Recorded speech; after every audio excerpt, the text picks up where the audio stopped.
pour faire un clin d'œil à notre histoire, parce que notre histoire, elle est longue, mais bien avant nous, il y avait les Abénakis qui étaient justement sur cette parcelle de terrain pour faire plusieurs choses, dont du commerce.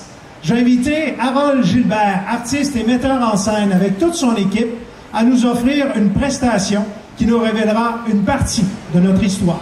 Monsieur Gilbert.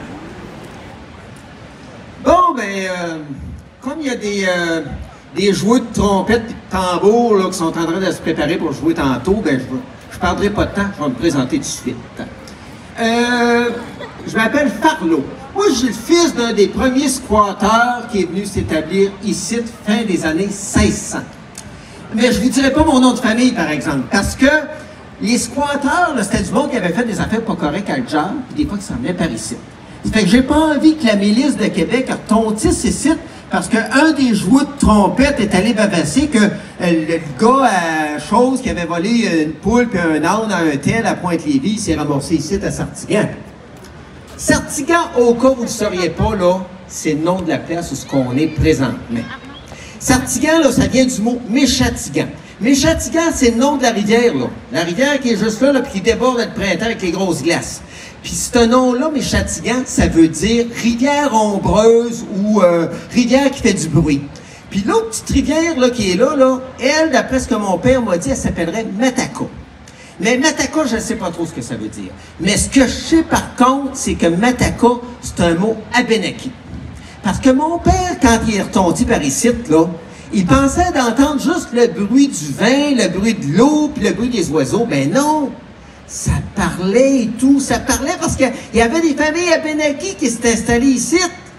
Ben, voyez, il y en a une, justement. Là, je sais qu'il y en a qui vont me dire, ouais, mais il s'habillait pas de même, puis il avait pas de barbe, puis ben, regarde. Moi, là, avec ce que mon père m'a conté d'eux autres, là, c'est de même que... Les Abénakis, là, ils faisaient partie de la grande tribu des Algonquiens, OK? Puis les Abénakis, là, ça faisait peut-être...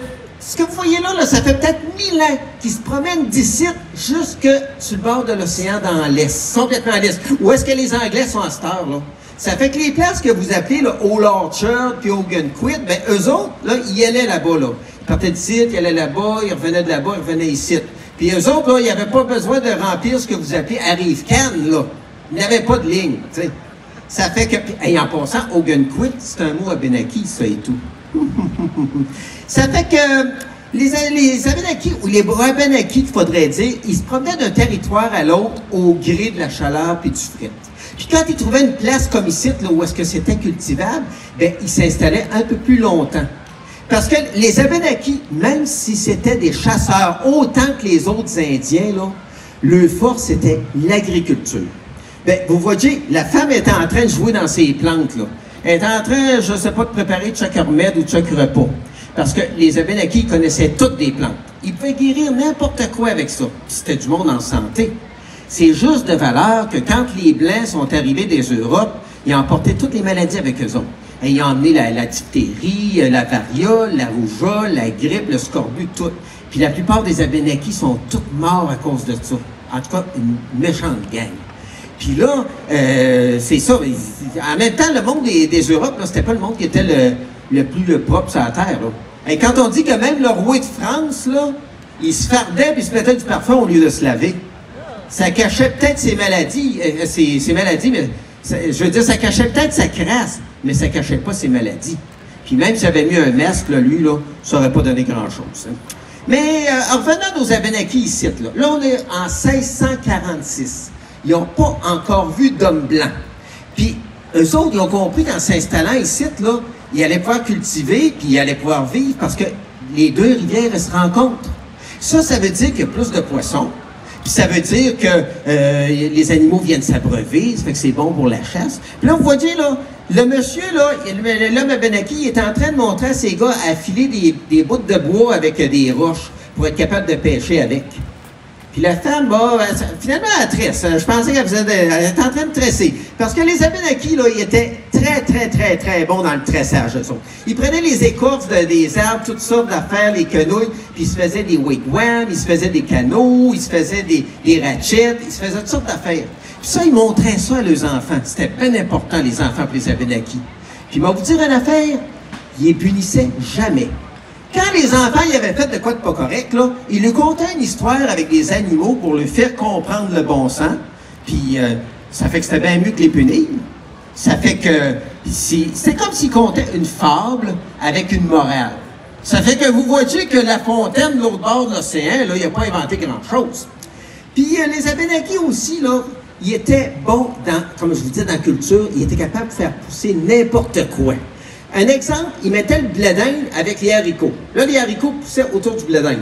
Là, ils mettaient les potirons, puis les courges, puis tout, puis ça poussait, puis ça empêchait les mauvaises herbes de passer au travers. Ah, ils étaient inventifs, puis tu sais, eux autres, tout ce qui était la nature, là. Parce que moi, quand mon père est arrivé, là, il les a aidés à bâtir sa cabane, à se nourrir, puis à se débrouiller. Puis chacun a essayé d'apprendre la langue de l'autre pour essayer de se comprendre. Mais là, eux autres que vous voyez là, comme je l'ai dit, sont en 1646. Ils n'ont pas encore vu d'homme blanc. Mais là, ils vont en voir un.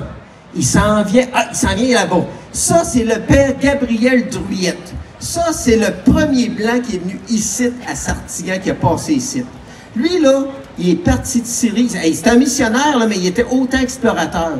Il est parti de Syrie pour monter jusque dans l'est, sur le bord de l'océan. Awanosh, ça veut dire homme blanc. Non. Les Abénaquis, eux autres, ils prenaient une phrase puis ils résumaient en un mot. Ça voulait plutôt dire, c'est qui cet homme-là? Puis d'où c'est qu'il vient? Là, vous voyez, ils sont bien intrigués par la grande robe noire, hein, puis tout. Puis là, ben, aussitôt que le jésuite a tendu sa main, l'homme Abénaki est allé le voir, puis il a touché pour qu'il soit la bienvenue. Puis là, la femme, elle a remarqué qu'il y avait une coupure sur la main. Ça fait qu'elle va demander à un de ses gars d'aller chercher une plante ou quelque chose pour le soigner. Puis pendant ce temps-là, l'autre jeune, lui, il est bien intrigué par la croix qu'il y a dans le cou, je pense. Ah, il est bien intrigué par la croix. Jésus, Fils de Dieu, le Créateur.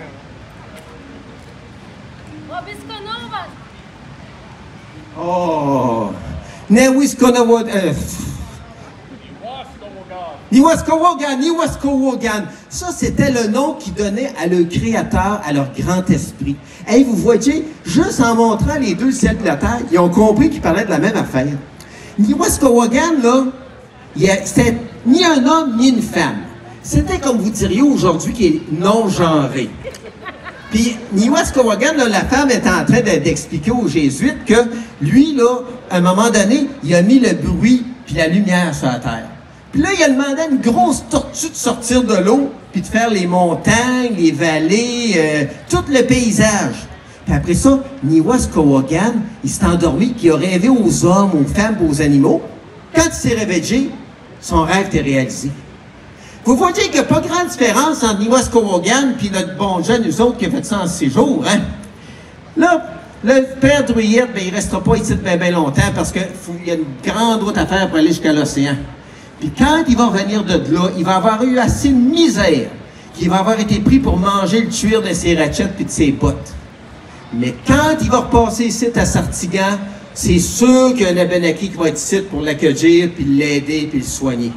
En tout cas, moi, c'est ce que je pense avec ce que mon père m'a dit d'eux autres. Ouais, ça fait que, je vous disais, il est parti le 29 août de Sillery.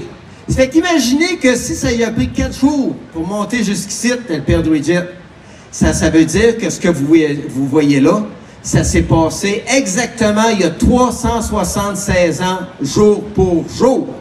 Le 2 septembre 1646, la plus belle des rencontres entre deux peuples dans le respect puis le partage à une place où deux rivières se rencontrent. Il manque juste un petit quelque chose ici, quelque part, là, pour nous rappeler que les Abénakis ont été les premiers à penser à s'installer ici. Puis pour faire de la culture, puis pour vous autres, pour faire une autre sorte de culture. Puis ça, c'est tout pour vous rendre fiers de ce que vous avez bâti de beau ici aujourd'hui. Votre espace Carpe Diem, c'est la mémoire de la plus belle des rencontres, celle de vos deux peuples fondateurs, les deux peuples fondateurs de Sartigan. Bon, on va laisser la place aux joueurs de trompette et de tambour, mais bonne soirée tout le monde!